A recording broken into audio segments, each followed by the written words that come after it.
Estou eu de novo aqui, Dr. Heleno Alves. Eu falo de Fortaleza, do meu escritório. Hoje é o dia 3 de abril de 2023, segunda-feira da Semana Santa, Semana da Páscoa, Páscoa de Jesus Cristo. Eu não sei mais nem o que eu possa falar, porque a gente fica atordoado de ouvir tanta coisa imoral e desonesta neste país.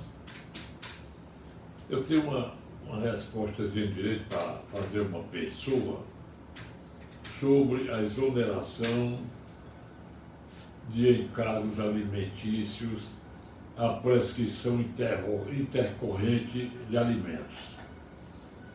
Ora, o que se ouviu ontem nas redes sociais, o que se ouviu na televisão, a gente não entende mais, porque só o que se fala é sobre ideologia de gênero e regulamentação das mídias digitais, mídias sociais, fake news, atentado contra a democracia. Senhores, quem mais atenta contra a democracia são os que estão lá em cima, a começar de ministros do Supremo Tribunal Federal, que abandonaram por completo a Constituição Federal. O senhor ministro Flávio Dino da Justiça, que tem demonstrado uma parceria muito igual com o pessoal do tráfico de drogas. Tanto é verdade que para ele ir para o Rio Grande do Norte, ele foi com um aparato de segurança muito grande, mas para entrar no Complexo da Maré, no Rio de Janeiro, fazer o que lá? Foi falar com a ONG? Porque que ele não chamou o cara da ONG para o Palácio da Justiça? A pessoa, se todas as ONGs convocassem o seu Flávio Dino para resolver o problema, ele iria abandonar a sua missão de segurança nacional e de ministro da Justiça. É um negócio que, eu sei lá, nós, olhando o artigo 59 da Constituição Federal, que trata do processo legislativo, por que a Câmara Federal, mais o Senado, não se reúnem para lavar um decreto legislativo para que todas as casas do Congresso Nacional, todos os ministros supremos e todos os membros do Poder Executivo sejam obrigados a cumprir o seu compromisso que prestaram, que juraram o cumprimento da Constituição Federal? Eu acho que era hora do senhor Arthur Lira, que para mim a maior vergonha que tem é ser presidente da Câmara Federal, pior do que o Eduardo Cunha, entendeu?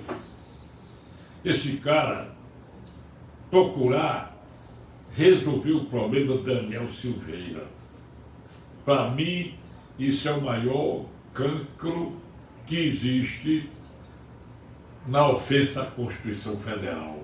E o pior ainda tem que colocar graça e indulto do presidente da República, prerrogativa só dele, discriminando pena por pena para anistiar, para dar graça e indulto ao Daniel Silveira, e vai ser julgado lá, porque o senhor Augusto Aras disse que aceitava só a pena principal.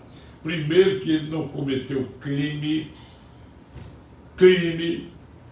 contra a segurança nacional.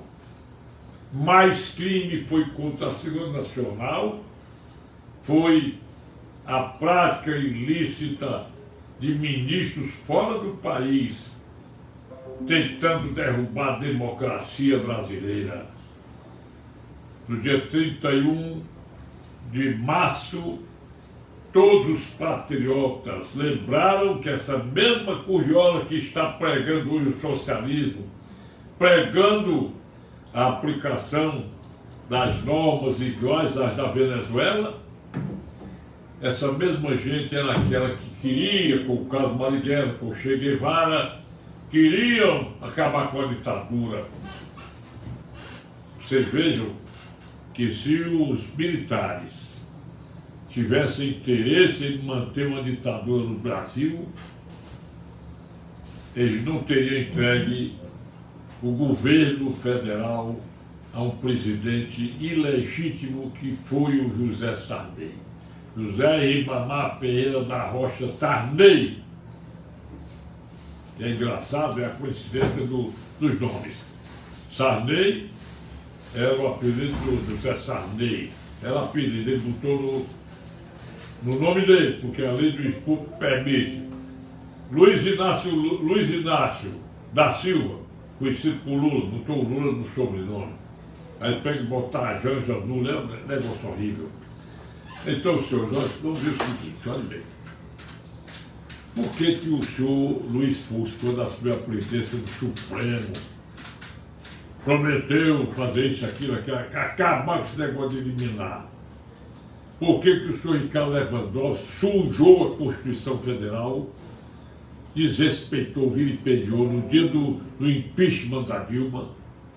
Por que o senhor Ricardo Lewandowski desrespeitou a população brasileira quando ele deu tapa na cara do André Mendonça, que pediu vista do processo, aquele processo que ele acha que é uma discriminação odiosa, não deixar, por exemplo, o Aloysio Mercadante como chefe do BNDES, quando o princípio da moralidade também está na Constituição Federal, no artigo 37. Não existe nada de inconstitucional na lei que proíbe esses urubus da política assumirem cargos para saquearem o poder público. Vejam que o Congresso Nacional que aprovou a PEC fura-gasto, fura-teto, não é esse Congresso atual, que não teria aprovado, não. Me lembro quando o Zé Maria Trindade falou dinheiro, a urubuzada está toda em cima da carniça. Verdade. Aí arrombou o Brasil, fura-teto, dinheiro para todo mundo, segundo escalão, 60 milhões para tirar o nome, assinatura da CPMI. E agora faz um arcabouço fiscal. Vamos gastar 70% da arrecadação. Se estão gastando 3 vezes ou mais a arrecadação e eles chorando atrás de perseguir os miseráveis atrás de imposto, jamais será feita essa reforma fiscal no Brasil, com esse Fernando Haddad, um analfabeto em economia, entendeu? E a equipe dele, ele é o único que aparece. O Paulo Guedes, todo mundo apareceu, o pessoal que dava assessoria a ele. Não, ele é um boneco, ele é o fantoche do governo do Lula. Agora, outra coisa que é ridículo é que o Lula disse que foi a armação do Sérgio Moro, aquele negócio que a Polícia Federal descobriu para matar o Sérgio Moro e tal, e o Deltan Dallagnol, e o Lincoln Garcia, entendeu? Foi armação. Representação do terceiro crime, Alexandre de Moraes, indefiro, não vi lucro nenhum crime. Isso é um absurdo, né? Aí Bolsonaro, em times para explicar em 2 dias e 48 horas. Senhores, essa coisa horrível que nós estamos assistindo é querer regular a mídia através de lei, através de queixo, porque é muito bom o senhor ministro Luiz Roberto Barroso, apoiado de outros, irem lá para evitar a aprovação de uma PEC lá na Câmara Federal. Porque se não tivessem feito o que fizeram com o Daniel Silveira, ele, mas colui com o Arthur Lira, com os deputados enganados pelo Arthur Lira, inclusive constrangido, todo mundo ouviu isso nas manifestações quando o Daniel procurou se esconder lá pelo Congresso Nacional, aí pega, condena o cara por crime contra a segurança nacional, dá fiança, elimina o crime, porque deu fiança e acabou o crime, porque o crime tem que ser inafiançável, artigo 53, parágrafo 2º da Constituição Federal. E agora ainda vamos discutir se o indulto, graça do Bolsonaro, tem validade. Aí, tripudiar com a Constituição, depois perder o mané. Olha, vocês vejam o descumprimento, o desrespeito da Constituição Federal. Se a Câmara Federal convocar os juristas, eu não quero ser convocado, não, porque eu sou um merda me desculpe o termo, no direito, mas devia pelo menos ter vergonha, que um jurista como ele, Gana Martins, eu fui colega do Alexandre Moraes, mas no comum com o que ele faz, no comum, chegou a mesma coisa, Ari Sartori e não sei quem mais, o próprio Marco Aurélio de Mello também diz as mesmas coisas. Aí esse pessoal parece que a cara não é mostrada, porque eu acho que já tem vergonha de tanto achincalhamento. Quando existe eu digo que eu advoguei em época de eleição e de apuração. Quando um cara é diplomado, eu tenho 15 dias para contestar. É o que diz o artigo 14, parágrafo 10º da Constituição Federal. Quando o PL impugnou a diplomação do Lula, o que Alexandre Moraes fez? 24 horas para também mostrar que o primeiro turno houve a mesma situação das urnas eletrônicas, não sei o que mais. E depois está com a multa no PL, não reuniu o colegiado para julgar, entendeu? Aquilo é uma bagunça que faz vergonha. Ainda fica o Lula querendo botar o Zanin, advogado dele lá dentro, para advogar em loco, dentro do Supremo, a causa dele. Quer dizer, esse é um negócio mais nojento que eu já vi na minha vida.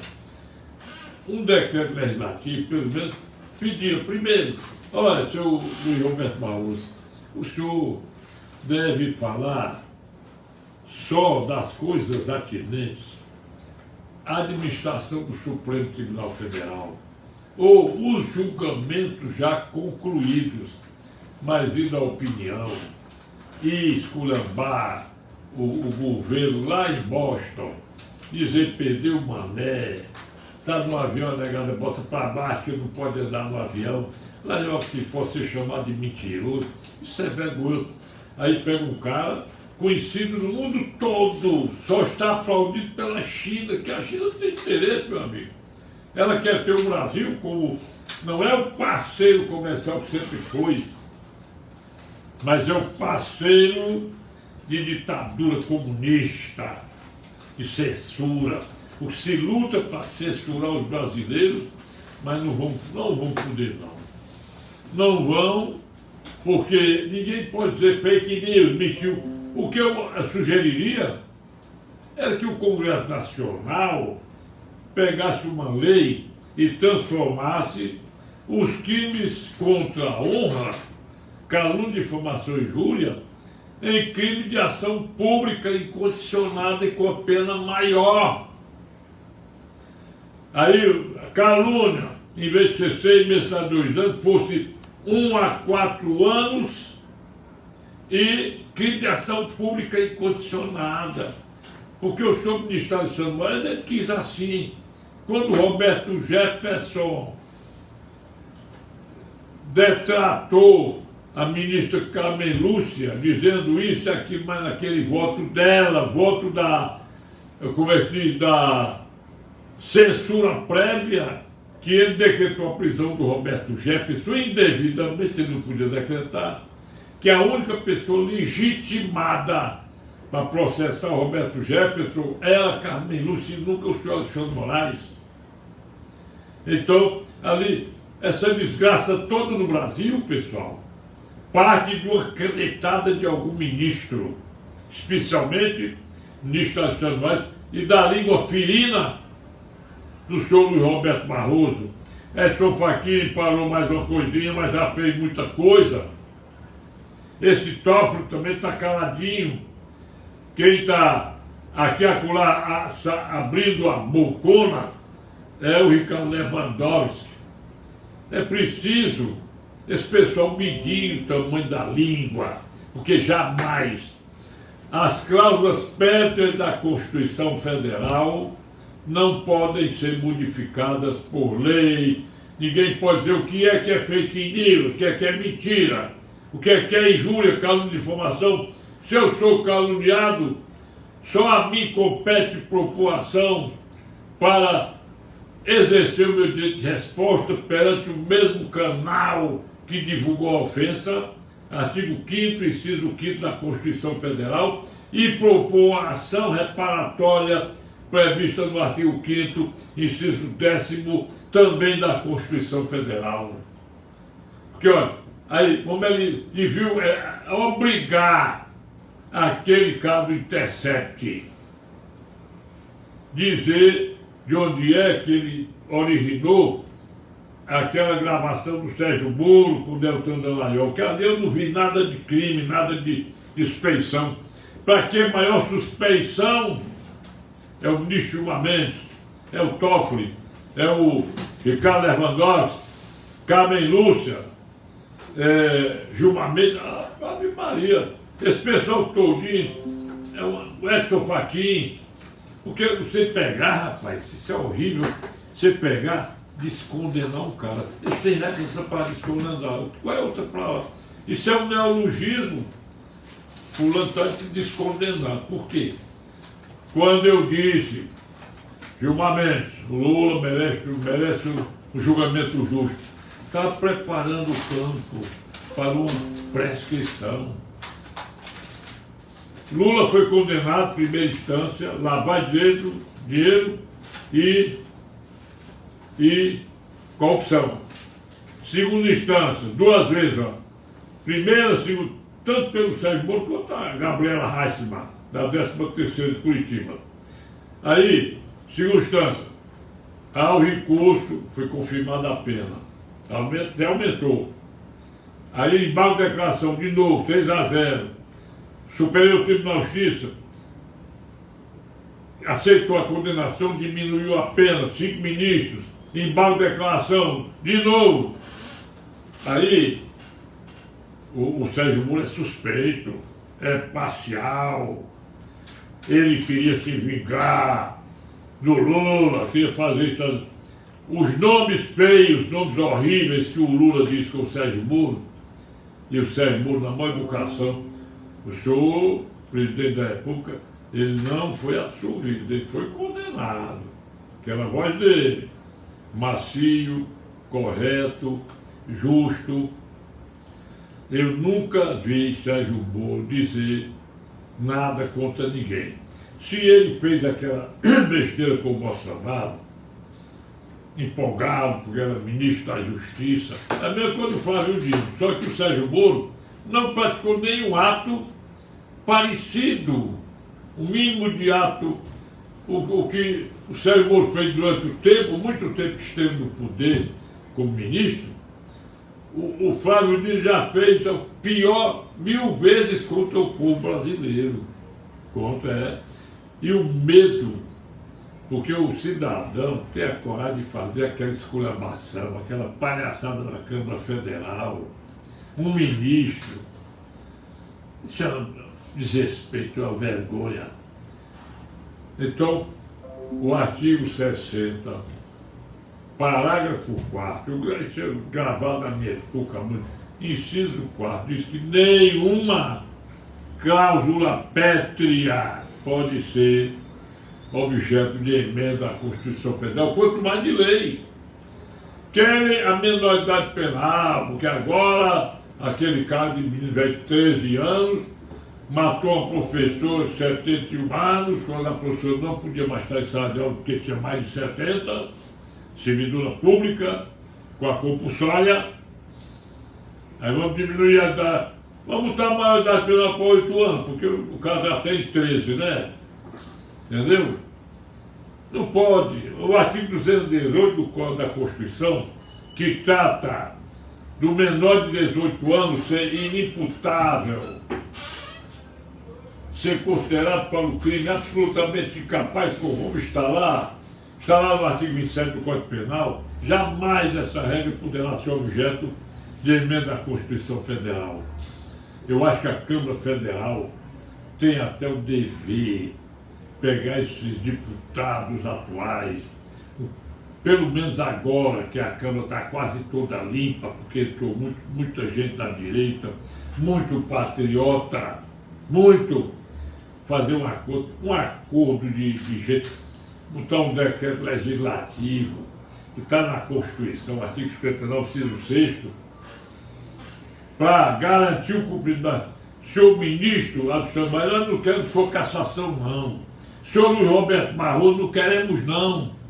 Nesse decreto legislativo, artigo 1º, nós, representando o povo brasileiro, determinamos que os senhores ministros do Supremo Tribunal Federal e do TSE cumpram a Constituição Federal.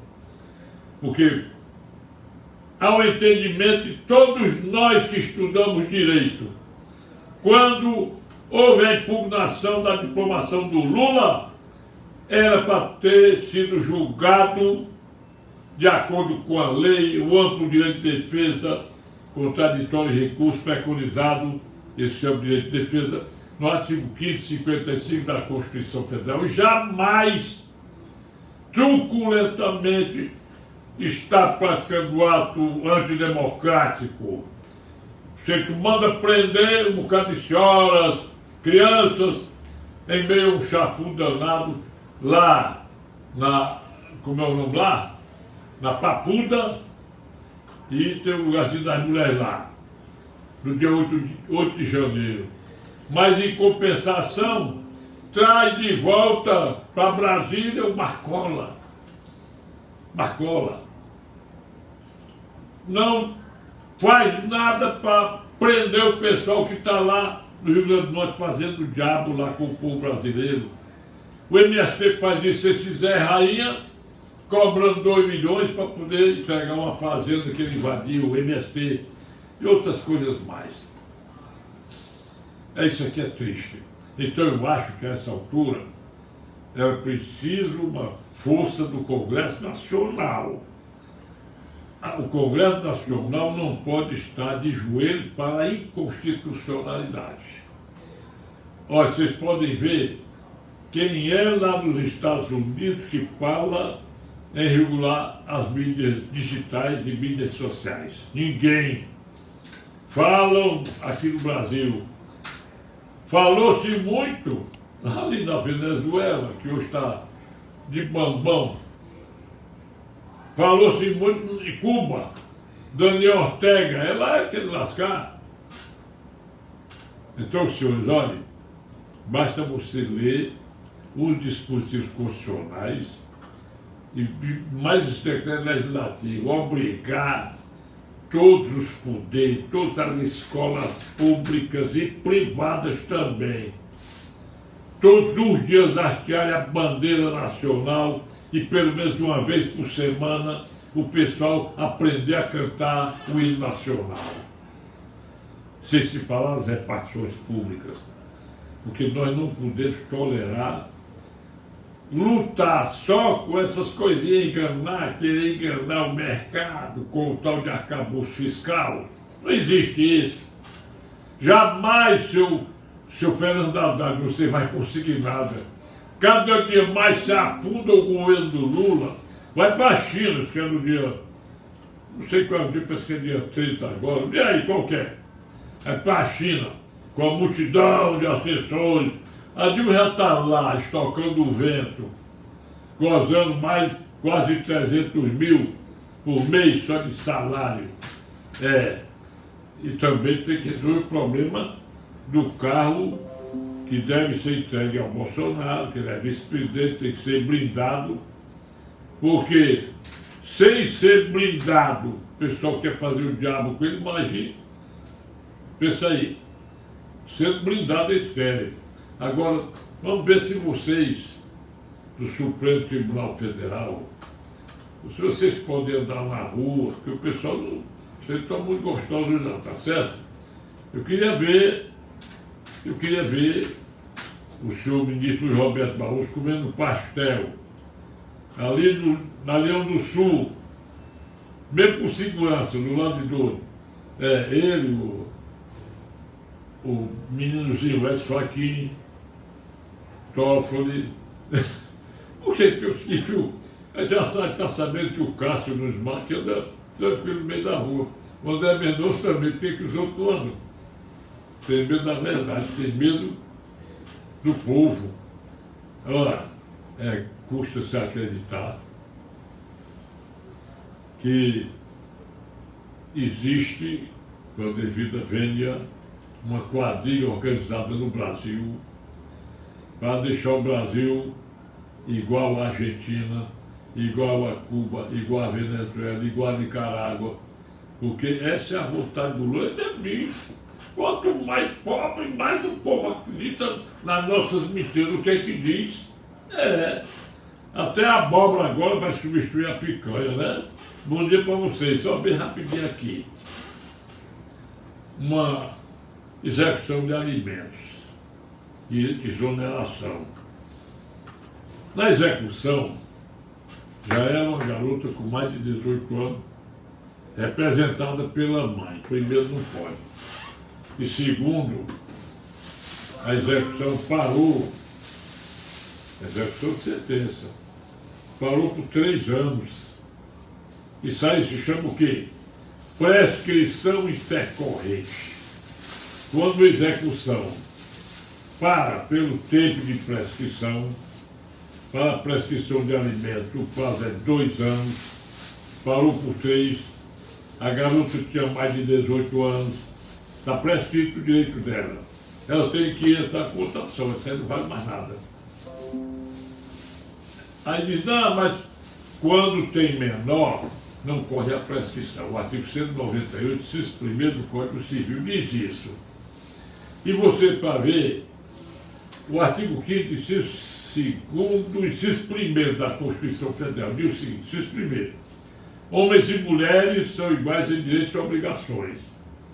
Se são iguais em direitos e obrigações, o juiz deve pesar, contar e medir. Porque muitas vezes a mulher nova, bonita, não quer trabalhar. Então, vou lhe dar um prazo de tanto para você se empregar. Se você só renova o prazo, só renova se você trouxer um documento do Cine dizendo que você lutou para conseguir um emprego e não conseguiu. Essas coisas, na exoneração, são as causas que modificam o pagador de alimentos e o recebedor, o credor de alimentos.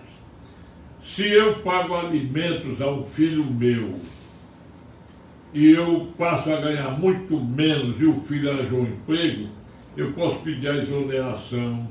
Se ele tiver necessidade, eu posso pedir o rebaixamento. Artigo 1699 do Código Civil. Nós temos isso, em 1694. Os alimentos são devidos entre cônjuges, companheiros e parentes.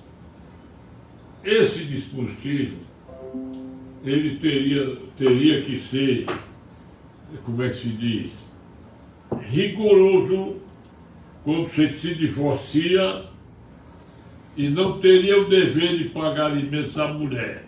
Entretanto, se o divórcio é litigioso e a mulher pediu alimentos, o juiz decretou, ou no acordo ele botou os alimentos, esses alimentos passaram a ser chamados alimentos assistenciais. Os obrigacionais é quando é obrigado o cara pagar. Só que esses assistenciais, isso é só falácia, né? Sempre são obrigacionais. E mais outra coisa, existe muito aquilo que se vê, especialmente no sistema CRETA, que é do Juizado Especial Federal, as mulheres, a mulher casada recebendo alimentos do marido que morreu, recebendo pensão, e o juiz mandando dividir com a concubina. Isso existe muito. Ela prova que veio com o cara, aí divide no meio a pensão. Eu sempre vejo, existe muito isso. O advogado perde a paciência porque ele prova pouco e perde muito. Porque a mulher, se ela se junta com um homem casado e ela não prova a exclusividade dela para o recebimento da pensão, aí ela perde o direito, porque a concubina é uma relação concubinária prevista no artigo 1727 do Código Civil. Pode decorar esse artigo. A mulher não tem direito à pensão do homem, que a relação concubinária não atribui direito. E acontece muito dividir pensão. Não pode dividir a pensão. É preciso, atenção mulheres, vocês querem salvar sua pele, façam escritura de união estável, para vocês terem a garantia, tanto para receber a pensão por morte do seu companheiro, quanto se você, mulher, vai fazer um divórcio, você pede a pensão para ganhar por mês, que se você é mulher de um servidor público federal, você pode perder sua pensão se ele tiver uma companheira e você sendo divorciado, a pensão só lhe é devida se você tiver na folha de pagamento do falecido ou uma prova de que em sentença homologatória de algum divórcio você ficou ganhando tanto por mês. Do contrário, a companheira pega sozinha a pensão. Se você tiver assim, divide no meio, você ganha metade da pensão, a companheira a metade, e aquela que morreu primeiro dá sua metade para a outra que está viva, tá bom? Artigo 217, números 2 e 3, do Estatuto dos Servidores Públicos Federais, Lei 8210/90. Desculpe, Lei 8112/90. Lei 8112/90. Bom dia, obrigado a vocês. Amanhã estarei de volta aqui no escritório. Meu zap, 85 é o DDD 999453883. Diga sim, diga não, compartilhe, curta. Eu atendi já até uma pessoa que me assiste lá em Londres. Diz ela, né? Bom dia a todos e até amanhã, tá bom?